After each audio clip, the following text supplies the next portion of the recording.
Hello and welcome to BigBoardDraft.com and our first X's and O's study. I am Seth Murphy, founder of BigBoardDraft.com, and today I will be taking a look at 4-3 versus 3-4 defenses and the difference between 0 techniques, 1 techniques, 5 techniques, so on, and how those fit into those specific 3-4 and 4-3 schemes and the types of players we look for in those positions. Now, I think a good place to start is to look at a simple 3-4 front.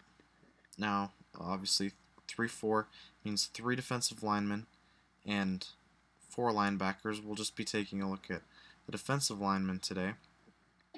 And when we look at a 3-4, and for the whole video, keep in mind that we'll be speaking in general terms. It's not always going to be exactly 0 techniques, 5 techniques, 2 gapping every time. Those are some terms we'll talk about later. But it's really what your defensive coordinator is looking for, what your head coach is looking for, and what you want on a specific play, on a given play. We can have players shift over, or we can have general 3-4 teams playing with 3-4 or with 4-3 looks rather. So it's not going to be this cut and dry every play in the NFL, but we'll be looking at just the generals today. So generally, a 3-4 team will 2-gap all of their defensive linemen. What we mean by 2-gap is, will be pushing their man into the holes on either side of him. So our nose tackle here might, if he sees a run play going to the right, might push his center here. They control both gaps on either side of the player that they line up in front of. Now, to name these players, you might hear the term 0 or 5 technique or 1 technique.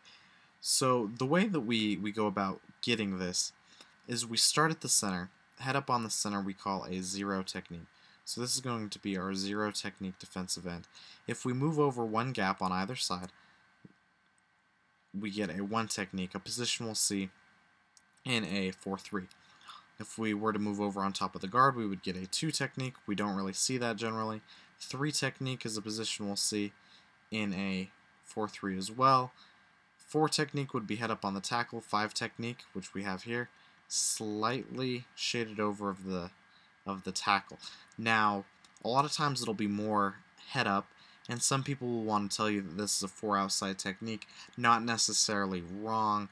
However, we'll generally call it a 5 technique. 4 outside is a little more specific than what we're looking for. 5 technique is very generally accepted. You would not be wrong to call this player a 5 technique. So, what types of players are we looking for here? 0 techniques. Our big, strong, run-stuffing defensive linemen. Over 300 pounders. Casey Hampton, prototypical 0 technique. Anchored a Steelers defensive line for a very long time. 5 technique. Players we're looking for. Kind of an in-between defensive tackle, defensive end player. Very stout against the run. Heavier than a standard 4-3 defensive tackle, but not quite as big as a 0 or a 1 or a 3 technique players that we'll look at later. So we put them at 5 technique, and these players stuff the run and can provide a pass rush. Now, who is a 5 technique? J.J. Watt is the player that comes to mind immediately when you think of a 5 technique. They do some things a little bit different in Houston, but he is the prototype 5 technique if you're looking for one of those kinds of players. Brett Kiesel is another player that comes to mind, played alongside Casey Hampton, was very good for a number of years there. Now, let's take a look at a 4-3 and the types of players that we look for there. Now, it's not going to be as symmetrical as your 3-4. So we'll use the same numbering assignments to name our players. 0 would be here, 1 technique, 2 would be there, 3 technique, which we have, and our defensive end gets a bit fuzzy where we want to line him up. He can play in a variety of spaces. Let's put a tight end in line there, and we'll go 0, 1, 2, 3, 4, 5, 6, 7. Generally, we'll say 7 technique is a good spot for him. Plays outside shade of that tight end. Now, you might remember, both these will be 7 techniques, by the way. You might remember a couple of years ago when the Eagles' defense was just atrocious. They ran a wide 9. Now, if we had like an H-back here and we had him out there, we would call that a 9 technique. Gives you a little freer path to the quarterback. You're also farther away from the quarterback. There's always going to be some trade-offs when you try to get creative. And really with any defensive formations, there's going to be trade-offs. So generally, this is the defensive line that we're looking at in a 4-3. So, 1 techniques, what types of players are we looking for here? Star Lotulelei in Carolina, very, very good young 1 technique. They will be 1 gapping here. We talked about 2 gapping and controlling both gaps. In a 4-3, we line up in the gaps that we want to attack, and we call it a 1 gap. We call them 1 gappers. They attack their 1 gap. So, your 1 technique's generally going to stop the run a little bit better than your 3 techniques. That's your predominant run stuffer there. 3 technique is going to be the player that provides pressure for you. An interior pass rush also needs to be good against the run, though. The player that we talked about for a long time, Tommy Harris, provided great inside pressure, was a great 3 technique in Chicago for a very long time.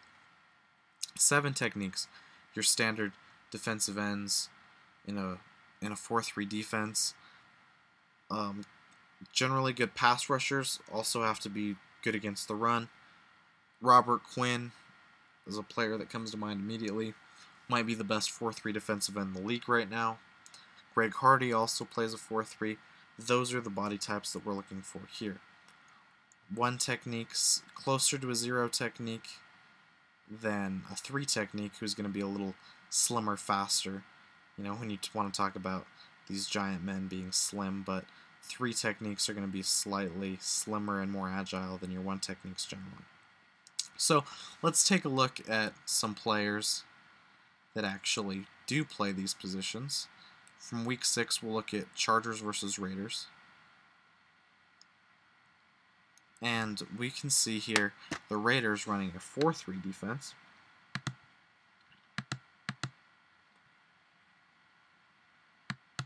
And we will take a look at some of these players. So we can see here Khalil Mack playing 7 and Mayoa playing 7 techniques, rushing the passer. Both these players by trade are generally linebackers. In this case, this is one of those wrinkles I was mentioned or alluding to earlier, is that we can have some players playing positions that they normally wouldn't play. Both these players, like I said, linebackers, a little more agile around the edge, looking for a pass rush here. Now, Justin Ellis, 1 technique here, and Antonio Smith played some 5 technique in Houston, 3 technique.